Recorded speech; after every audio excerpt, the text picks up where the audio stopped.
Carmen, Suzette, welcome to the show. Welcome. Thank you. Good to have you guys. Boy, you hear that a lot probably, though, right, Carmen? About people frequent your place and it's their haunt and that they go visit you often and you're everywhere they are. And oh yeah, I think that a lot of them say that they're addicted to Santiago's. And one year we had a contest, and so we asked our customers, join the contest, and whoever wins will give you $500. So we said, finish the sentence. You know you're addicted to Santiago's when. And so one of our customers wrote, you know you're addicted to Santiago's when you take out Santiago's more than your girlfriend. That's great. That is a winner. He was a winner, yes. My friends and I used to go to the restaurant during lunch hour, and we would sometimes come back late, and my mom would write us a pass from Santiago's and be like, they're late because we were really busy, and you could have a free breakfast burrito. We never got a tardy. I will not say which high school I went to. And this is just like 5 years ago, right? Oh, no, longer. But that's the advantage of being in our communities. We're very, very active in our communities. Well, I see it. You've donated over $1 million in 15 years. That's incredible, Carmen. I mean, what you do for the community, what you do for people's bellies. Wow. It all connects closely with our faith, and I think that we continue to give out charitably, and we like to help kids from Colorado and charitable organizations in Colorado because there is not as much attention to them, and a lot of these national places get a lot more money, so we always like to try to give back locally within our own community. And we always tell the franchise owners, get involved in your community because you support us, so we have to come back and support you guys. And you thought you were going to be nervous? You were doing great. It's so funny because when Suzette came in, she saw our patron saint. Would you grab San Pasquale, please? This is the first person that's ever walked into the kitchen that didn't go, what in the world am I looking at there? You knew right away. Yes. And please introduce San Pasquale. San Pasquale is the patron saint of the kitchens, and being Catholic, I've learned a lot about saints, and my kids going to Catholic school taught me a lot about saints. So that's where I've learned a lot. But this is traditional to have one in your kitchen. So speaking of that, nice. that's kind of the name, right? Santiago's. What a good tie-in that is. We named it after St. James, which translates into Santiago's. And when I opened up the business, I said, well, you know what? I'm not that vain. I don't need to name it Carmelitas or something, So I figured I'm going to need all the help I could get. So I'm naming it after a saint. That is so awesome. Santiago's. And not a bad idea at all. But San Pasquale, you guys need one of these for yourself. We do. I like the creator who made this today that brought it in. I got his card, so I'll probably be having one soon too. Elon's mother. I think this is all about a family place. Yes. And that's what you're marking that box right off at Santiago's. And we like to try to say that we have a family atmosphere in our restaurant. We do not sell alcohol in our restaurant, but it is because my mom was a drug and alcohol prevention counselor for teens and youth. So it was like almost like we shouldn't do that. We've been teaching them their whole lives not to do that. And then we want you to bring your kids in, have that family atmosphere, go ahead and go home and, be nice and mellow. Yeah. Nice and mellow. That's the thing, I said, we're not going to teach kids how to drink.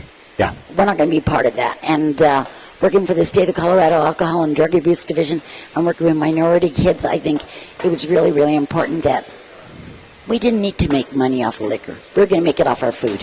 Which is very interesting because, as you know, liquor a lot of time floats restaurants. Yes. Yeah, that's where they make all their money. Yeah. I mean, a lot of times. But you make it at breakfast, and no one needs, anything with breakfast, right? I always say that the food's so good you don't need alcohol to have to eat it. But the chili's so hot, sometimes some people wish they had something to cool it off. I mean, I do like a margarita, I will admit, but I can totally get on board with that. I love the mission statement with that. And as we go forward, we talk, I love business, guys. Carmen, this is something, entrepreneurship.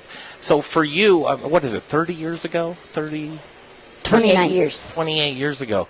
I mean, you look now and it's like, okay, we're good to go. I mean, seemingly everything's great. I have a great family. How many restaurants? 28. I know 28 one every restaurants. year. Isn't that cool? But it started at the beginning. What were the troubles in the beginning to get started? Probably You remember them? I mean, nothing. No, really, I never look at things as failures or troubles or problems because I am a solver. I just figure, hey, that door's closed, go open the other door. You always have to figure out a way to make it work. Sure. And that's what we do. What was the inspiration? You grow up in a family of 10. I tell you, you learn how to defend yourself. You learn how to do everything. So, what the heck is something, a little issue on a kitchen or a restaurant. But I think probably it was, I continued to work because I didn't know if the business was going to take off. So I continued my job, and then after I get off of my job, I go to the restaurant and work. Wow. First location? Brighton. Where? Brighton. Really? When did And that's you- where you're from? Born and raised in Brighton. really? Wow. Okay. Yes. I'm a Denver guy. I grew up in Cherry Creek. It wasn't Cherry Creek when I grew up. There was no mall. It was all World War II pop-up houses. Denver's changed a lot. Yes. Went to Catholic school. Went to Good Shepherd, St. John's on 6th Avenue when that was there. And really, these communities, I love them so much. I mean, I truly care so much for what we do here. And it seems like, we've just met tonight, but we know each other. Yes. And that's truly the way that we operate here in Colorado. With that said, doing business with others that are Coloradans, does that resonate with you? Is that something that yes. you like to do? We do. We do over like 12 million eggs a year for the breakfast burritos. We crack our own eggs and everything. That's a lot of eggs. But we do work with Farm Fresh out of Platteville, Colorado. Nice, yep. They produce and bring us all the eggs, and they're Some of the freshest in Colorado. cage free. So yeah. the our egg company is really great, and they actually sponsored a little contest for Breakfast Burrito Day. We had our customers guess how many eggs we would use that day. And yeah, we got a winner. He won a year's worth of eggs. Go figure. So yeah, we did it on Facebook. It was pretty fun. It was- 612. We did Not closer even. to 200, and I want to say 33,000. I went high just because I thought you Oh, yeah. She said 233,000. 33,000. You said, Thousand. yeah, Greg, you said 612. 612 times, what do we say? You did tell me you weren't good with numbers. I do remember that. Times 30,000. Right. That's how many eggs we used that day. That's a gross amount. That's a lot. Or maybe it was And we 218. crack them, and I mean, I think it was like 218,000. I might have exaggerated. I think it was But yeah. 218 because I know the winner is going to be like, hey, it was closer to me. Yeah. But yeah, and we did over 109,000 breakfast burritos that day. And since we decided to do 3% back to our charity, we raised over $7,900 that day for our 2020 charity, which is a Precious Child. Wow. So, yeah. Well, speak a little bit about Precious Child since you're on that. Do you know? Yeah, a Precious Child does a lot of stuff for kids that are at risk and that need stuff like sporting goods and clothing and different things like that. They're based out of, I want to say, Broomfield. I'm looking for my sister to give me the nod. But yes, it is Broomfield. But yes, she's an incredible woman. When she found out that we were going to be giving to their charity, she was over the moon. But we're really excited because we like to, like I said, Colorado Charities, and we like to give back to the charities that like to keep their costs at less than 10%, so that 90 cents to the dollar goes directly back to the charity. So that's like a big deal for us. And we like to help at-risk children, so if I was and one. quota kids, huh? I think most of us were. Yep, At and- risk, right? And now you're an at-risk adult. That's all right. Carmen, she just nailed that one. But Carmen, there is a turning point in everybody's life Yes. where it just takes one or two people to just reach out Right. to you and move you along that way. I'd love for you to speak more about that because I'm sure you've done a lot of that in your life. Yeah, I used to. I was a director of a community center, and I worked with kids and a lot of motivation and hey, get your education and doing make-believe auctions, and we'd have fake money, and they'd have to buy all these items that I had on the wall, and a Lamborghini, a yacht, or whatever, and all of those things would go first. And education was the last thing. And I said, look at you guys. If you would get an education, you could have that Lamborghini, you could have that yacht, you could have this. And you know what? No bank will come back and repossess it. That's for dang sure. That education is yours forever. Yeah. And so a lot of that, I worked with youth, and I would, I love kids. And I was a dance instructor, so I taught ballet folklorico for 20 years too, volunteering, and just a lot of things in the community. And so when I opened up the restaurant, well, a lot of people already knew me, so I think that was really good that we were able to open in my community. Well, and you were right in Brighton. You're right in the center of like Colorado ag up there. You know, I mean, there's a lot of old families from Colorado, and that's where, you know, in the Front Range, that's the biggest sort of farming area as we go north. I want to come back, though, because it looks like you bring in your partners as well. And I love it. I'm on your website, and I'm looking that one of your partners even matched you $100,000. Yes, Lions did, and they're an investment company, and they did that with Realities for Children last year, and that was an incredible feat for us. That was probably the most we've ever raised, and keeps our bar being raised. But it's a good thing, you know. As much as we can give back, that's the plan, right? Congratulations. I mean, that is huge. I mean, I don't think many companies don't have the ability to do it.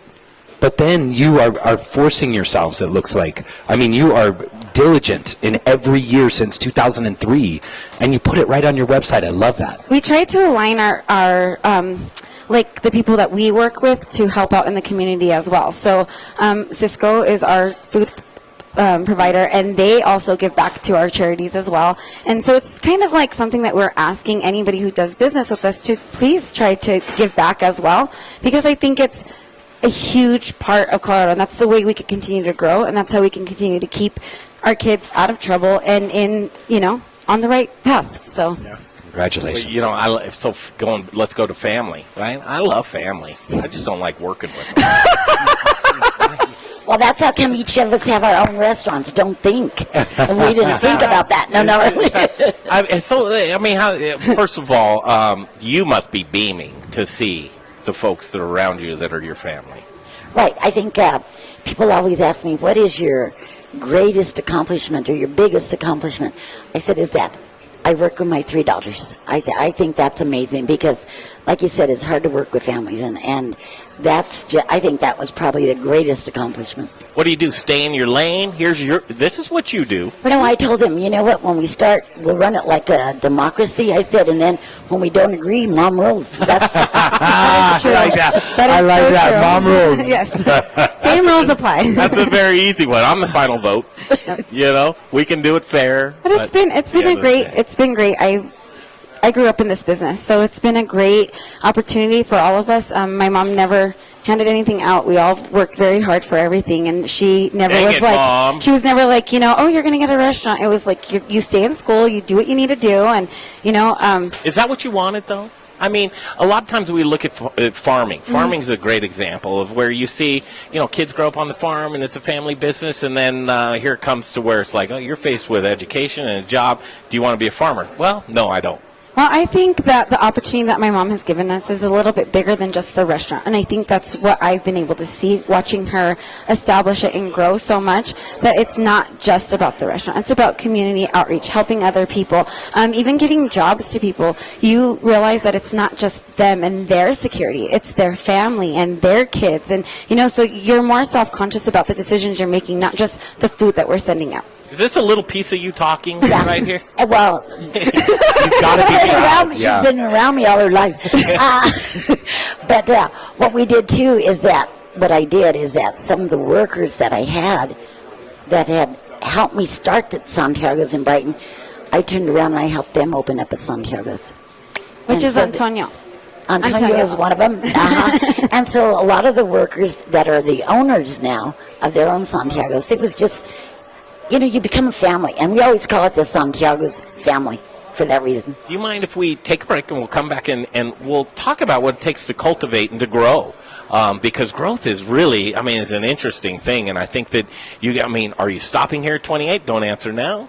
Are there more on the horizons? What's next? What do you do at this point in time to where seemingly, let's just keep it the way it is? don't move our cheddar, right? I like it. Before we broke off, I was asking the question of what's next, guys. Here you are seemingly on the top of the mountain. You could be fine. Let's just protect our cheese. Do you want to do, let's just get reckless, right? Let's do something crazy. Carmen, I'm seeing Let's that look double in her them up, eyes. She's Carmen. not so crazy about What that. do you think? I think 100 restaurants. You know, the thing about Santiago's is that before we open up a new one, we've got to make sure that the person that we have knows what they're doing. We just don't say, oh yeah, you could have a franchise, you could have a franchise. No. It takes like a year of training, and because we want it to be all the same. Consistent. And I Right. think when you cook fresh, there's a different element to that. We have, our cooks are in at 3 in the morning, every morning, making fresh beans, fresh chili every single day. And that's a dedication that you're going to have to want to Are do. you kidding me? If Yeah. your cook doesn't show up, I would Yeah. say I do, but my husband does, to be quite honest. Then, that's why That's reality. It is. It and truly is. And I'm grateful that I think me and my sisters would say the same, that we're very grateful that our husbands are a part of this, because it is nice to kind of align it together, because we can help each other. And and I can lay a big guilt trip if he doesn't do it. So great segue, actually, because consistency. Yes. Right. Something that you really understand and know is needed. But that consistency comes from the beginning of recipes, Yes. right? I mean, Well, you know, when I opened up the restaurant, I kept saying, I had 3 workers, I think, and I would say, you know what? We only have one chance to make the customer happy. One chance. So, you know, we had to do everything correct and do it right. And so then I would take the order, I charge the order, I wash my hands, and I make the order, and then I'd give the order. But that's how we started. was that because you were controlling and you wanted to make That sure the too, process? that too. What? I mean, I can understand that. Well, how in the heck do you think I got here if I didn't control everything? But listen, Being 5 years old in the kitchen, I like to pretend I helped. No, just kidding. No, but I think with my grandmother, my grandma Rachel, my mom's mom, she cooked all the time, and she fed 10 kids with not very much money, and she was able to feed them well. And this is one of actually her favorite things that she would make for them, was a stuffed sopapilla. She'd make or bonuelos, and she'd roll out the bonuelo, which is a sopapilla, and put it with her stuff. With beans and chili and it was right in the camera shot, and I moved it. There Yeah. it is. There So it is. yeah, Perfect. but my grandma would peel her own chili and do all of that. and roast it, peel it, the whole 9 yards. And then the breakfast burrito came around because the religion here again. During Lent, we had to go to church every morning before school. And you could not eat anything if you're going to take communion. So she would make breakfast burritos for us, and then when we got out of church, we would eat them on the way to school. Oh my God, I just seriously had a flashback. I grew up on 6th and Jackson. My mom still lives in the house that I grew up on. Across the street were the Haneys. Barbara Haney, diehard Catholic. She would do do the beads, do the roses, and everything in their family revolved around food. A lot of times, and really what you could eat and when. The entrepreneurship of when we were talking about kind of you doing every single step from the beginning. An entrepreneurial spirit hits kind of a ceiling when you don't know when to relinquish control to other folks. Was there a point in time to where you said, yes, Suzette was ready? She's the anointed one, or I mean, I see the look on Mom's face. when was that point in time to you where you're like, okay, we're ready? I think they were always ready. All they had to do was ask. Really? Oh, I like yeah. that. They just had to ask, hey, Mom, can we open one? Sure. She put in a great work ethic for all of us. There was never a morning where we didn't have things to do. There was always something to do at the house. So I think that's always been something that she's taught us. But family, I think, is the most important thing to my mom. And I think keeping us all around has been a blessing. It really, really has. It's been God sent. So. In the next segment, we're going to do all food. Yay. The gents are going to come out, and they're going to show what they're cooking up right now. But Carmen, kind of talk about what you wanted to make sure was on the menu and why. Well, I think, the breakfast, because, the potatoes are amazing. when you fry them up and they're fresh and stuff, just hot off the grill, and just the food that we made had to be from scratch, because I'll tell you what, I grew up with, there was 10 of us, brothers and sisters, and my mother had 5 boys, no girls, and here we go again to the religion, and her patron saint was St. Jude. So she gets St. Jude down, she was pregnant, she wraps him up in a towel and puts him in one of her linen trunks and tells him, "You're not going to come out until I have a girl." Well, guess what? I was the miracle baby. And then after me, she had another boy. So I grew up in a house full of men, and it was just amazing because everybody learned how to cook, to clean, to wash clothes, everything. All the men, everybody. I want to be in that house. I think we lack a lot of that. I truly do think that society today lacks a lot of that, just working together as a family unit. And I think that's why, too, we like to have people coming in to dine in at our restaurants and coming in and sitting down and having a family dinner, or even picking up food and taking it home and having a family dinner with your family. It's a big deal. I mean, you could learn a lot about your kids, and your kids could teach you a lot of stuff, too. So. What was cooked in your house, Carmen? What was cooked? Yeah. Like a lot of Italian food, I'm sure. Like you guys ate like... Maybe. Did you? Did you eat anything outside of... No, my mother would get the jalapeno chilies, and we'd roast them on top of a gas stove, with the burner. And then we'd peel them, and your fingers would burn like crazy. And then she would portion them out, so my father would have green chili all winter. So that's what she would do. And the best beans, and she made the best homemade bread. I mean, she was an amazing cook.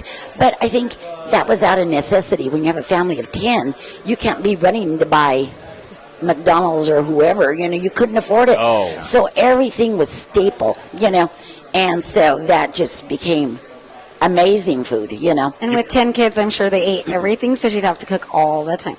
I'm curious about what's your favorite chili that you make your green chili with, because we've got, or pepper I should say, is we've got Anaheim. You like New Mexico chilies, right? Yeah, we use the Anaheim and the jalapeno. Anaheim and jalapeno. But we have to, because we go through Over 1 million pounds. a million pounds of green chili, and there's not a place here that could produce that much. I got to tie you into some Pueblo guys. My farmers down in Pueblo think that they've got it, and they can do it. And I keep pushing them every year. I've got a few farms down there, and I'm like, you don't know. And then I've got my Western Slope farmers that I compete, the two of them, because in the Western Slope you get a not a super hot chili in the Western Slope, because you get the cool nights. You get more of a flavorful chili. Where out of Pueblo you get a hot chili. I could see that. I think, Like the beaches, right? I think there's a good question in there. Are you open to other ideas at this point? Are you open to other sourcing, or is it just this is the way we do it? We're going to keep it the same. How does that look for you? How do you look at new products? Well, the way I see it right now, it's worked for 28 years, so we ain't going anywhere. Well, and just to give you an example, just yesterday, Friday, our guy, the spice guy, a sponsor of us, he's like, I would love to talk to these guys. We do such a great job with spices. What does that look like as far as just sitting down and talking to somebody that may be a little more innovative? I think with us, we're very loyal. We have some loyalty issues. Like, we love to be loyal to the people that are good to us. And when people have, like I said, like some of our business affiliates, like Cisco or Castle Rock, they have been really good with us, growing with us as well. So I think that's the key, is companies that are able to grow with us are the best idea. And we never shut anybody down, because that's not the way to do business. But we're always open to hear things, but I think loyalty is key, because if you could stay loyal to people, I mean, ask our customers, look how loyal they've been to us. Well, and I think that there are certain things that we wouldn't even want to invite somebody in.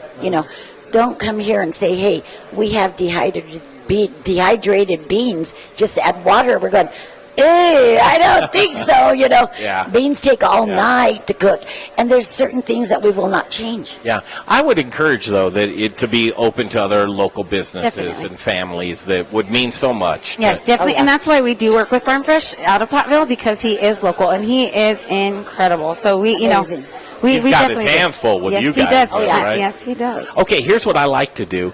I think I'm okay with setting up the next segment, but I don't think I can do this justice with these gentlemen. I would love if you ladies would set the stage for what we're about to see in this next segment and who these gentlemen are. So we have my brother-in-law Eric and my primo Antonio, and then my husband Tomas. He's here. I swear I have a husband somewhere, but he's here. Oh, he's in the spice cabinet over there. And we all own restaurants, and they're making the stuffed sopapilla, which I think is one of my mom's favorite foods, and then smothered in our green chili. We're going to try to do everything fresh from here, but we have to get here at 3 in the morning to start our beans and do everything like that. But yeah, so we're doing the stuffed sopapilla. I think we're doing Indian tacos, and these are a smaller version of our stuffed sopapilla. It's a lot bigger at the restaurant, so be ready to eat. And then we dice our own tomatoes, shred our own cheese, cut our own lettuce. We make guac fresh every single day. So this is what you guys are getting. You guys got some chips and salsa and some they guac love back it. there. So, yeah. Food utopia right now. Thank you. I wanted to thank your mom personally. She took off the microphone. Oh, she's coming back. She doesn't Carmen. know that the live Okay. goes off. She thinks it goes off when you give her I know. So I just wanted to thank you personally. It means so much to have someone like you come into the kitchen, give us your knowledge, because I think a lot of people need to learn about what this means as far as community, local, how you grow a business, but how you do it with your family involved. And I think that's a tricky proposition for a lot of folks.